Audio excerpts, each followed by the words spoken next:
नमस्कार दोस्तों, स्वागत है आपका हमारे चैनल टेल्स बाय यशु पर। यहाँ पर आपको मिलेंगी अनोखी और रोचक कहानियाँ। अगर आपको हमारी कहानियाँ पसंद आती हैं तो कृपया करके हमारी वीडियो को लाइक करें, इसको अपने दोस्तों के साथ शेयर करें और अगर आप इस चैनल पर नए हैं तो कृपया करके सब्सक्राइब करें। आपका हमारे चैनल पर विजिट करने के लिए बहुत बहुत धन्यवाद। चलिए आज की कहानी का सफर शुरू करते हैं। पिछले एपिसोड में हम सब ने सुना था कि स्वाति मल्होत्रा ने अब तक यहाँ पर अब वो रेडी होकर यहाँ से निकल रही थी तो अब उसे जाता हुआ अब करण कहते हैं ये स्वाति आखिर अब क्या करना चाहती है। स्वाति कुछ तो करने का सोच रही है, मुझे कुछ भी समझ में नहीं आ रहा है। एक काम करता हूँ, धनंजय से मिलकर इसके बारे में बात करता हूँ। आई एम श्योर कि उसके पास कोई ना कोई रास्ता तो जरूर होगा। तो इधर दूसरी तरफ यहाँ पर स्वाति मल्होत्रा भी अब अपनी गाड़ी में बैठकर स्टीयरिंग व्हील पर अब अपना हाथ रखते हुए अब अपने मन में कहती है अब वक्त आ गया है अपने बच्चों के लिए एक बार फिर से उसी जिंदगी को जीने का। करण के सामने आकर मैंने अनिका को किया हुआ वादा पूरा किया है। अब मुझे कुछ और सोचना ही होगा। यही सोचकर स्वाति अब अपनी गाड़ी को तेजी से दिल्ली की सड़कों पर दौड़ाने लगती है। तो इधर दूसरी तरफ पेरिस में राजमहल में फाउंडेशन डे की तैयारियां अब बड़े जोरों शोरों से चलने लगी थी। राजमहल की साफ सफाई का काम अब यहाँ पर शुरू हो चुका था। हालांकि राजमहल वैसे ही साफ सुथरा रहता था, लेकिन क्योंकि फाउंडेशन डे आ रहा है इसलिए अब इस काम को और भी ज्यादा अच्छे तरीके से किया जा रहा था। तो वहीं बड़ी रानी ने एक एक काम को यहाँ पर हेड सर्वेंट को अच्छी तरह से समझा दिया था और उन्होंने एक एजेंसी से यहाँ पर कांटेक्ट भी किया हुआ था। बड़ी रानी ने किसी एजेंसी के थ्रू यहाँ पर कुछ लोगों को राजमहल में काम करने के लिए मंगवा लिया था। जैसे ही एजेंसी को ये ऑर्डर मिलता है तो वो भी अब यहाँ पर इस कॉन्ट्रैक्ट के अकॉर्डिंग अब अपने लोगों को यहाँ पर राजमहल में सर्विसिंग के लिए भेज देते हैं। वो लोग सबसे पहले राजमहल की सिक्योरिटी को चेक करवाते हुए ही अब राजमहल के अंदर की तरफ जाने लगते हैं। जैसे ही ये सभी लोग अब एंट्रेंस के पास आकर खड़े हो जाते हैं तो अब हेड सर्वेंट वहाँ पर आने के बाद अब उन सभी को अपना अपना काम समझाने लगते हैं कि उनमें से किसको क्या करना है। क्योंकि राजमहल में काम इतना ज्यादा हो गया था कि बड़ी रानी को किसी एजेंसी के थ्रू यहाँ पर हेल्पर्स की जरूरत पड़ी। इधर वो सभी को बड़े ही ध्यान से देख रहे थे कि तभी उनकी नजर अब एक घूंघट वाली औरत के ऊपर जाती है। अब उस औरत को देखकर अब हेड सर्वेंट कहता है आप अपना चेहरा दिखाइए। आपने अपने चेहरे को क्यों छिपाया हुआ है? ये यहाँ पर सिक्योरिटी के लिए बहुत ही जरूरी है। अब उसकी ये बात सुनते ही वो औरत कहती है जी मुझे माफ कर दीजिए, लेकिन मैं अपना चेहरा किसी भी पराये मर्द को नहीं दिखा सकती हूँ। ये सुनते ही भी यहाँ पर हेड सर्वेंट अब यहाँ पर अपनी एक फीमेल स्टाफ की तरफ देखता है और अब वो उसे कहते हैं देखो, अगर ऐसी बात है तो आप एक बार इस औरत सर्वेंट को आप इस औरत को सर्वेंट क्वार्टर में लेकर जाएं और इनका चेहरा देखिए, क्योंकि इनका चेहरा देखना हमारे लिए जरूरी है ताकि हमें पता लग सके कि यहाँ पर कौन काम करने के लिए आया है। हेड सर्वेंट की ये बात सुनते ही वो औरत कहती है श्योर, और वो भी यहाँ पर उस घूंघट वाली औरत को अब अपने साथ लेकर अब अपने क्वार्टर की तरफ जाने लगती है। तो वहीं उसके जाने के बाद अब हेड सर्वेंट वापस से अब अपने काम में लग जाता है। इधर कुछ ही देर के बाद जब वो दोनों औरतें आती हैं तो अब यहाँ पर हेड सर्वेंट अपने स्टाफ से कहते हैं सब ठीक है। हेड सर्वेंट की इस बात पर अब वो औरत कहती है सब ठीक है। इस बात पर अब हेड सर्वेंट भी उन सभी को उनका काम असाइन करने लगता है और वो सभी ये सुनकर अपने अपने काम में भी लग जाते हैं। तो इधर दूसरी तरफ बूढ़े किंग के पैलेस में आयशा मारवा के होश में आने से अब यहाँ पर तीनों ही बच्चों के चेहरे पर स्माइल आ जाती है, क्योंकि अनंता ने कितनी ही बार बच्चों को यहाँ से भेजने के बारे में जाने के लिए बारे में कहा था, लेकिन बच्चे थे कि वो अपनी दादी को ऐसे छोड़कर नहीं जाना चाहते थे। इसलिए बच्चे अभी भी यहीं पर ही बैठे थे। जब वो देखते हैं कि यहाँ पर आयशा मारवा की आंखें अब धीरे धीरे खुल रही हैं तो वो उसे देखकर काफी खुश थे। इधर अब रिया कहती है दादी माँ आज मैं आपके बालों की चंपी करूंगी। रिया की ये बात सुनते ही आयशा रिया को हक करते हुए ही कहती है अरे मेरी प्यारी गुड़िया, आपकी दादी माँ ठीक है, आपको ये सब करने की कोई भी जरूरत नहीं है। वैसे अगर आप चाहो तो दादी माँ आपको चंपी कर सकती है। वैसे मेरी रिया को आज क्या खाना है, क्या मेरी रिया बताएगी? इस बात पर अब रिया कहती है, आज हम तीनों भाई बहन आप सभी के लिए कुछ बनाएंगे दादी माँ। आज आपको कुछ भी करने की जरूरत नहीं है। रिया की ये बात सुनते ही अब अनंता कहती है, बेटा रिया, किचन में गैस है और अभी आप सभी को उसका यूज करने की परमिशन नहीं है। तो आप जो कुछ भी आप लोगों को बनाना है वो सब कुछ हमारी निगरानी में ही होगा, क्योंकि हम बिना हमारी देखरेख के आप लोगों का किचन में जाकर काम करना अलाउ नहीं है। ये सुनते ही प्रिया कहती है, ठीक है, लेकिन आप सिर्फ वहाँ पर हमें गाइड करेंगी, हमारी हेल्प नहीं करेंगी, क्योंकि हम सब कुछ यहाँ पर अपने आप ही बनाएंगे। अब और हाँ दादी माँ, मैं टीवी ऑन कर देती हूँ। वो अपनी दादी माँ से कहती है, अब दादी माँ आप कौन सा चैनल देखेंगी? रिया को अब इस तरह से टीवी ऑन करता हुआ देखकर इस बात पर अब आयशा मारवा कहती है, बेटा कोई भी न्यूज़ चैनल लगा दो, वैसे तुम चाहो तो कुछ भी लगा सकती हो, मुझे कोई भी प्रॉब्लम नहीं है। एज योर विश, आपको डोरेमोन देखना है या फिर छोटा भीम? अब ये सुनते ही रिया कहती है, मैं तो आज कुछ भी नहीं देखूंगी दादी माँ, वो मुझे किचन में कुछ जरूरी काम है ना, इसलिए आज आप ही टीवी देखिए। और ये कहते हुए ही रिया अब यहाँ पर आयशा मारवा के कहे अनुसार एक न्यूज़ चैनल लगाकर अब वहाँ सभी से कहती हैं, चले हम सभी, ये दादी माँ को हमें सरप्राइज भी तो देना है ना, तो उसके लिए हमें कुछ तैयारियाँ करनी है। और ये कहते हुए ही रिया बेड से उठकर जाने लगती है, तो इधर उसके पीछे पीछे बारियन और अलेक्जेंडर चला जाता है। तो अब साथ में यहाँ पर अनंता भी अब उनके पीछे पीछे जाने लगती है। उन सभी के जाने के बाद अब आयशा मारवा अब अपने मन में कहती है, मेरे बच्चे भी ना। और ये कहते हुए ही वो अपने बेड से उठकर अब रूम की बालकनी में जाने ही वाली थी कि तभी उसके कानों में एक न्यूज़ एंकर की आवाज़ आती है, जो कि कह रही थी, लंदन की मशहूर डायमंड इंडस्ट्री के फाउंडर की हार्ट अटैक की वजह से उनकी मौत हो गई है। पूरे लंदन में यहाँ पर मातम छाया हुआ है। मिस्टर यशपाल अग्रवाल की मौत ने सभी को एक गहरा झटका दिया है। जैसे ही ये न्यूज़ यहाँ पर आयशा मारवा के कानों में जाती है, तो इस न्यूज़ को सुनकर अब आयशा मारवा साइड टेबल से अब रिमोट को लेकर अब उस चैनल को वो चेंज करने लगती है।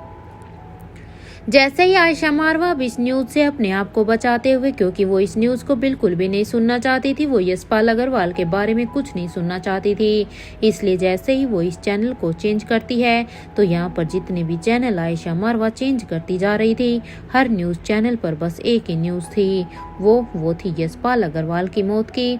इधर इस न्यूज़ को सुनकर अब आयशा परेशान होकर टीवी को ही ऑफ कर देती है।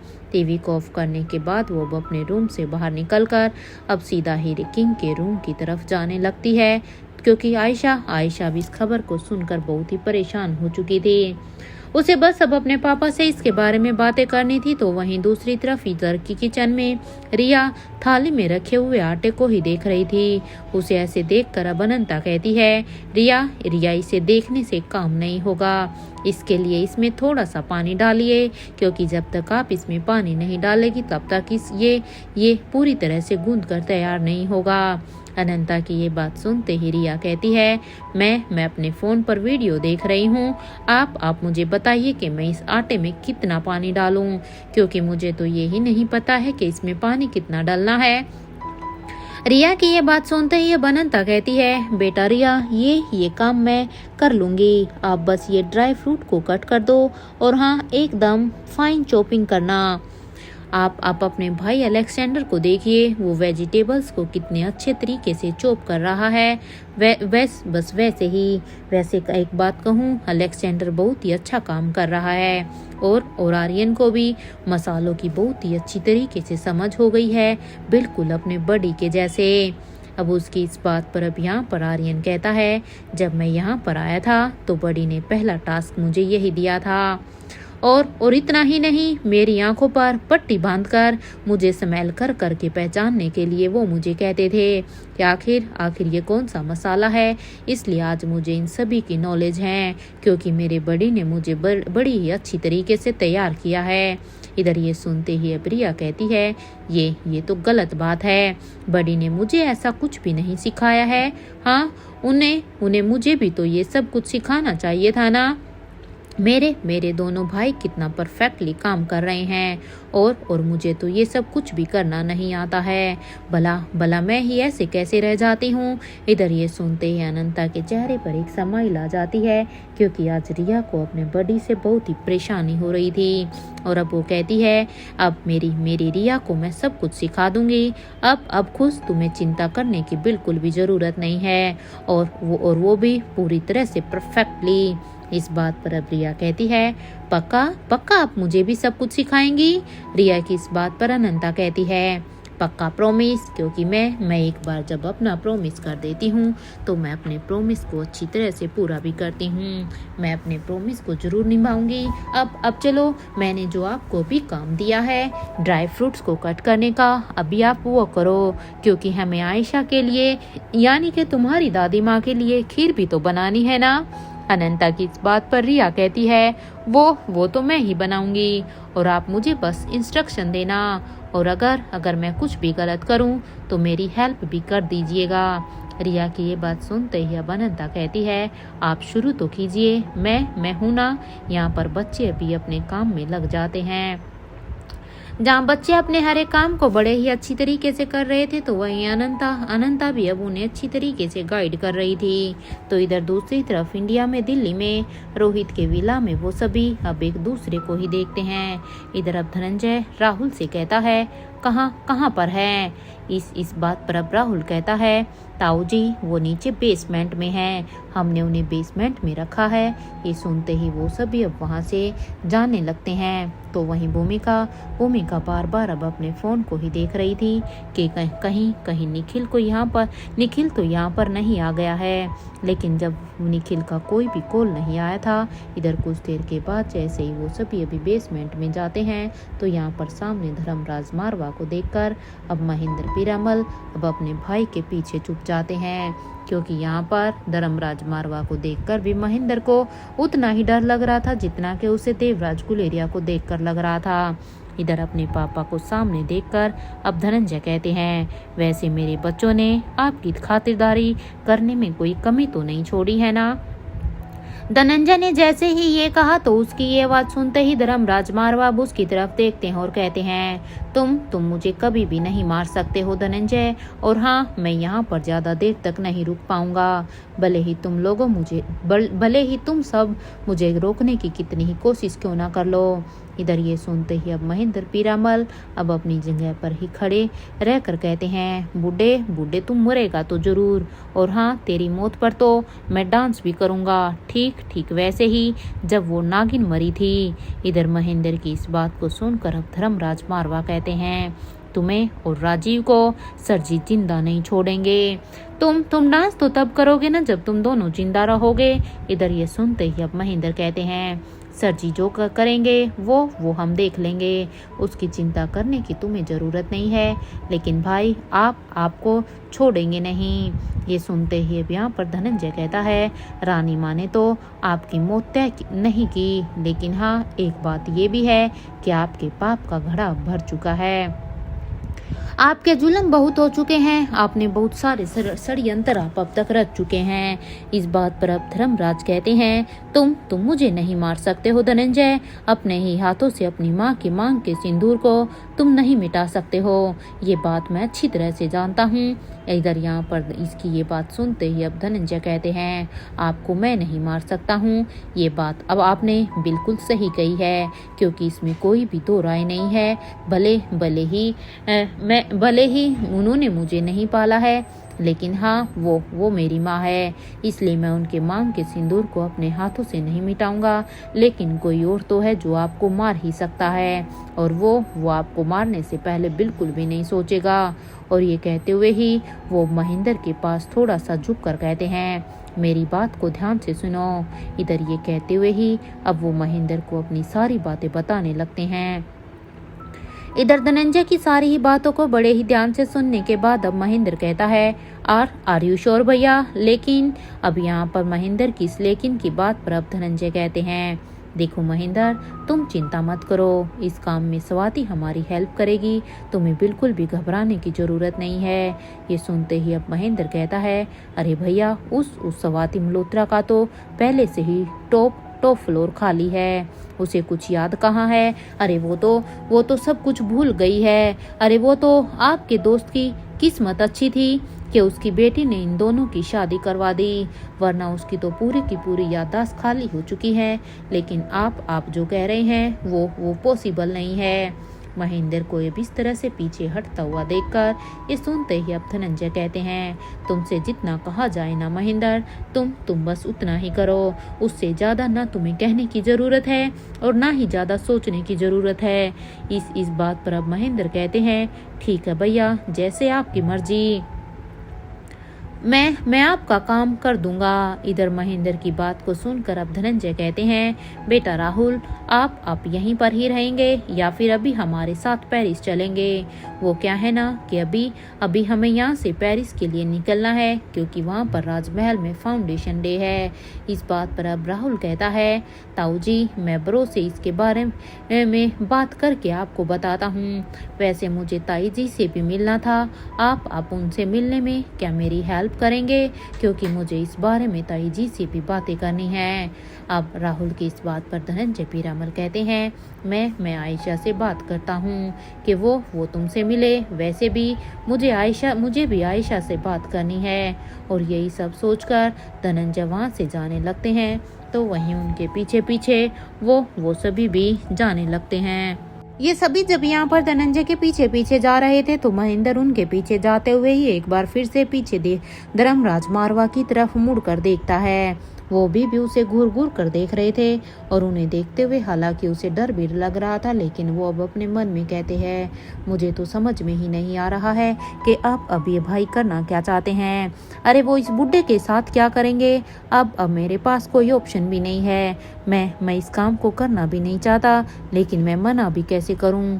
इधर अपने मन में यही सोचकर महेंद्र अब वहां से जाने लगते हैं। तो वहीं जैसे ही हॉल में अब वो ये सभी आते हैं तो भी यहाँ पर धनंजय आलिशा से कहते हैं, बेटा मैं मेन मारवा हाउस जाता हूँ, वहाँ पर मुझे सनी प्रीति से एक बार बात करनी है और उसके बाद तो मुझे फिर पारासर हाउस भी तो जाना है। अब यहाँ पर धनंजय की इस बात पर भूमिका कहती है, ताऊ जी, मैं भी चलती हूँ आपके साथ। भूमिका की ये बात सुनते ही धनंजय कहते हैं, ठीक है चलो। और महेंद्र और आलिशा, तुम दोनों यहाँ पर राहुल के साथ ही रुकोगे। मुझे इस लड़के के ऊपर भरोसा नहीं है। कहते हुए ही अब यहाँ पर धनंजय पीरामल राहुल की तरफ देखता है और कहता है, क्योंकि ये इस लड़के को मैं पापा के साथ अकेला नहीं छोड़ सकता। इस बात पर अब आलिशा और महेंद्र दोनों ही राहुल को ही देखने लगते हैं और इधर राहुल भी अब उनकी तरफ देख रहा था। और इधर धनंजय भूमिका के साथ वहां से बाहर निकलकर मेन मारवा हाउस की तरफ जाने लगते हैं। इधर कुछ ही देर के बाद वो दोनों जैसे ही वहां पर पहुंचते हैं तो यहाँ पर सामने शिवराम को देखकर वो कहते हैं, सनी और प्रीति कहाँ पर है, मुझे उनसे कुछ बात करनी है। धनंजय की इस बात पर अब शिवराम उन्हें कहता है, सर वो दोनों तो यहाँ से कहीं बाहर गए हैं, इवन वो दोनों साथ में ही कहीं गए हैं, वो भी यहाँ पर नहीं हैं।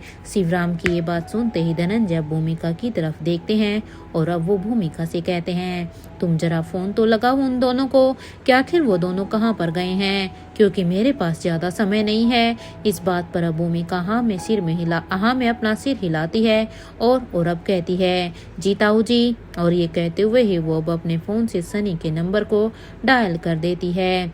इधर एक लंबे रिंग के बाद जब फोन कट जाता है और भूमिका के फोन पर डू नॉट डिस्टर्ब का मैसेज आता है। इस मैसेज को पढ़ने के बाद भूमिका भी यहाँ पर धनंजय से कहती है, ताऊ जी, मेरे ख्याल से अभी वो बिजी हैं, वो मेरा फोन नहीं उठा रहे हैं। इस बात पर अब धनंजय कहते हैं, ठीक है बेटा, कोई बात नहीं। अगर सनी फोन नहीं उठा रहा है तो तुम एक काम करो, तुम प्रीति को फोन करो, क्योंकि प्रीति भी तो उसके साथ ही गई है। अगर वो भी बिजी होगी तो फिर फिर मैं उन दोनों से बाद में बात करता हूँ। पहले मैं पारासर हाउस के लिए निकल जाऊंगा। वहाँ जाकर मुझे मुक्ता से भी तो बात करनी है, लेकिन सबसे पहले मुझे मिस्टर आदित्य पारासर से बात करनी होगी, क्योंकि जो कुछ भी अभी रिसेंटली हुआ है वो बिल्कुल भी ठीक नहीं है। अब इन चीज़ों को हमें ठीक करना होगा। और ये कहते हुए ही वो अपने फ़ोन से आदित्य पारासर के नंबर को डायल कर देते हैं, ताकि वो उनसे मिलने के लिए पहले ही बात कर सकें कि वो उनसे मिलने के लिए आ रहे हैं। और इधर जैसे ही रिंग जाने लगती है, कुछ देर की रिंग के बाद अब उन्हें सामने से आवाज आती है, यस मिस्टर धनंजय पीरामल, आप लोगों को मुझसे क्या चाहिए। इस बात पर अब धनंजय कहते हैं, देखिए मिस्टर पारासर, मैं बस आपसे यही पूछना चाहता हूँ कि आखिर मुक्ता ने इस रिश्ते को क्यों तोड़ा, क्योंकि मुझे अब इसकी तह तक पहुँचना है। मुझे समझ में नहीं आ रहा कि बच्चों के बीच में ऐसा क्या हुआ है।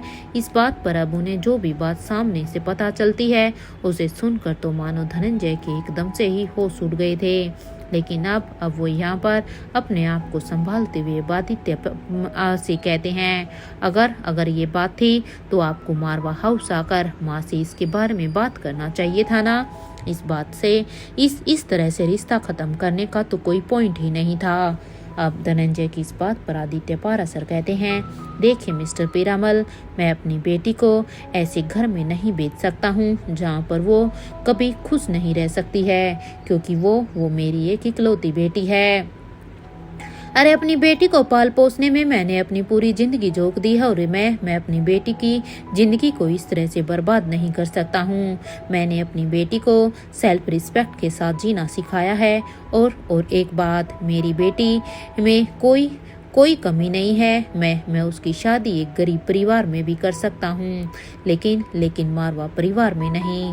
I am so sorry. और ये कहते हुए ही आदित्य पारासर अब अपने फ़ोन को डिस्कनेक्ट कर देते हैं। तो वहीं इधर धनंजय पीरामल भी अब अपनी आंखों को बंद कर लेते हैं। कुछ देर के बाद अपनी आंखों को बंद करने के बाद वो अब अपने गुस्से को कंट्रोल करते हुए ही अब वो यहाँ पर जोर से आवाज लगाने लगते हैं, हंसराज, देविका, क्योंकि अब उन्हें बहुत सारा गुस्सा आया हुआ था। इधर उनकी आवाज को सुनकर एक एक करके सभी लोग वहाँ पर मारवा हाउस के हॉल में एकत्रित हो जाते हैं। इधर सुहासिनी मारवा जब अपनी केयरटेकर लीला के साथ यहाँ पर हॉल में आती है तो वो अब अपने बेटे धनंजय को इस तरह से चिल्लाता हुआ देखकर कहती है, क्या हुआ है धनंजय, तुझे इस तरह से शोर क्यों मचा रखा है? क्यों पूरे के पूरे मारवा हाउस को ही अपने सिर पर उठाया हुआ है? अगर कोई बात है तो तुम आराम से भी तो कर सकते हो। अगर क्या इस बार भी तेरे छोटे भाइयों से कोई गलती हुई है क्या? और अगर हुई भी है तो उसे उसके रूम में जाकर समझा। इस तरह से यहाँ पर हॉल में तमाशा करने की जरूरत नहीं है।